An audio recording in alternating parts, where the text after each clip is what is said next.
لا إله إلا الله لا إله إلا الله۔ آج ہم آپ کی خدمت میں شرک کے بارے میں تھوڑی سی بات عرض کریں گے کہ شرک عربک ورڈ ہے جس کا معنی ہوتا ہے کسی کو شریک کرنا۔ ویسے جو آپس میں باہم ہم جو کسی معاملے میں شریک ہوتے ہیں اس کو شرکت سے تعبیر کرتے ہیں، لیکن شرک کا مطلب ہوتا ہے شریک ہو جانا یا شریک ٹھہرا دینا۔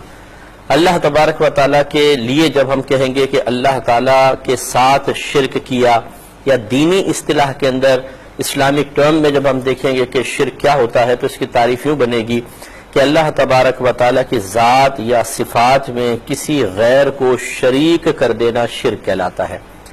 یہی دو بڑے ہیں بس شرک، جو اگر ہم ذات میں شریک کریں گے کسی غیر اللہ کو تو یہ شرک فی الذات کہلاتا ہے، اور اللہ تبارک و تعالیٰ کی صفات کے ساتھ کسی کی صفات کو شریک کر دیا تو اسے کہتے ہیں شرک فی الصفات۔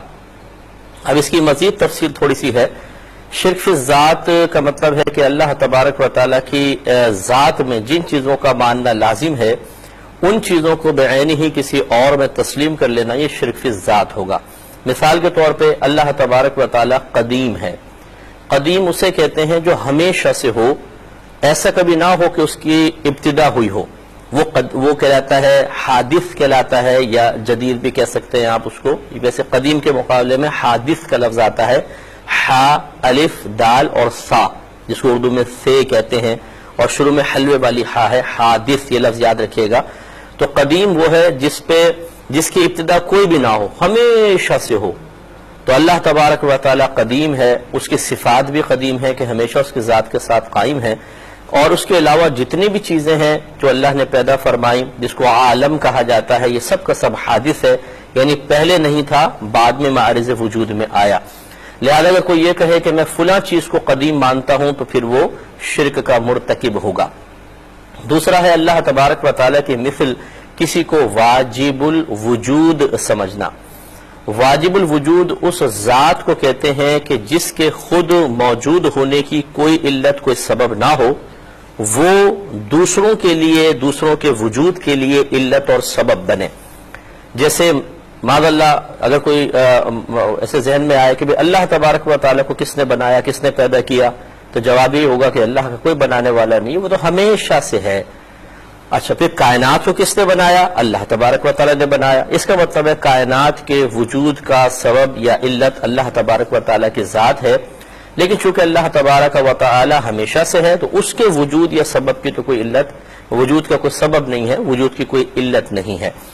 تو ایسی ذات کہ خود وہ ہمیشہ سے ہو، اس کے وجود کی کوئی علت نہ ہو، اور وہ سب کے لیے سبب یا علت بنے، دوسروں کے وجود کے لیے علت اور سبب بنے، اس ذات کو کہتے ہیں ذات واجب الوجود۔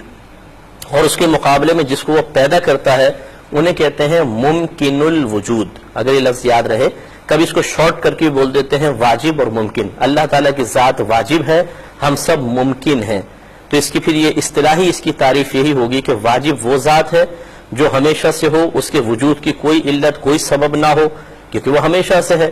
وجود تو تب ہوتا ہے جب پہلے نہ ہو، عدم سے وجود میں آتا ہے۔ عدم کا مطلب نہ ہونا۔ جیسے یہ گلاس پہلے نہیں تھا، پھر کارخانے میں شیشہ وغیرہ ڈال کے اس کو اس شکل میں لایا گیا تو اس کا وجود بعد میں ہوا، پہلے اس پر عدم طاری تھا، یعنی نہ ہونا۔ تو اللہ تبارک و تعالیٰ کی ذات پہ کبھی عدم نہیں ہوتا، ہمیشہ وجود ہے۔ ہماری ذات پہلے نہیں تھی، بعد میں وجود میں آئی۔ تو بس واجب وہ ذات ہے کہ جس کے وجود کی کوئی علت یا سبب نہ ہو، وہ دوسروں کے وجود کا سبب بنے، اور ممکن وہ ہے کہ جس کے وجود کا کوئی اور سبب بن رہا ہو۔ تو اللہ تعالیٰ واجب، ہم سب ممکن۔ تو لہذا اگر کوئی اللہ تبارک و تعالیٰ کو معاذ اللہ ممکن مان لے، یا پھر کسی اور کو واجب مان لے اللہ تعالیٰ کے علاوہ، تو وہ شرک کا مرتکب ہوگا۔ تیسرا ہوتا ہے کہ اللہ تبارک و تعالیٰ کی طرح کسی کو معبود سمجھنا، عبادت کے لائق سمجھنا، یہ بھی شرک ہے۔